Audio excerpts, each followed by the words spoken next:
I don't have an addictive personality, but I have an obsessive mind. But I'll loop on ideas.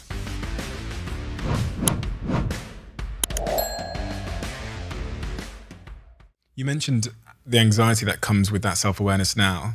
What is, because what I heard there was this kind of expectation that you're placing on yourself, which is part of the baked in part of Tom. Is that the thing causing the anxiety now?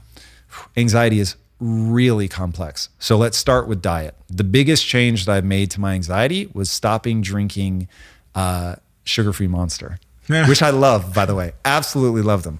But there's something, right? There's something in them that causes my microbiome to get out of whack, and I will feel really anxious. So I used to have generalized anxiety disorder. I couldn't even tell you why I felt anxious. I just did all the time.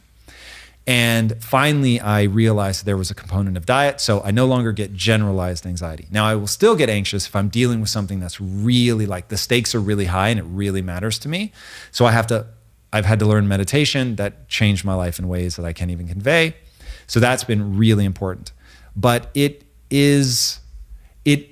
some of it is going to be just the way that I'm wired. I don't have an addictive personality, but I have an obsessive mind.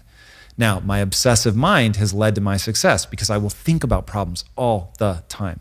And so, like, I'm actually a really slow thinker, but people give me all this credit because I can talk fast.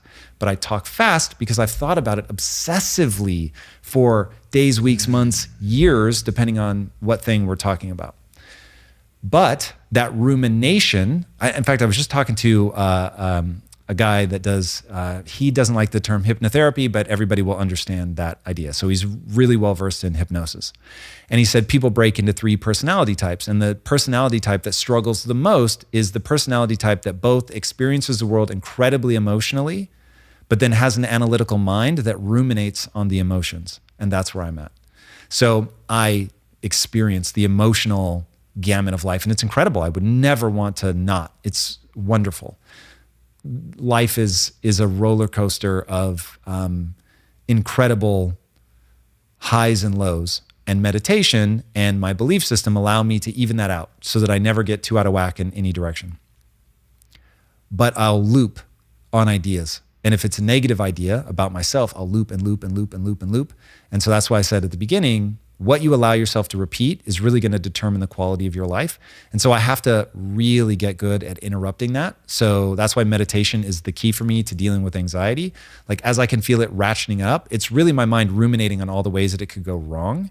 And so I have to find a way to insert myself to break that rehearsal of failure and instead force myself to focus on rehearsing success, which it's almost silly, but it really does drop my anxiety to next to nothing.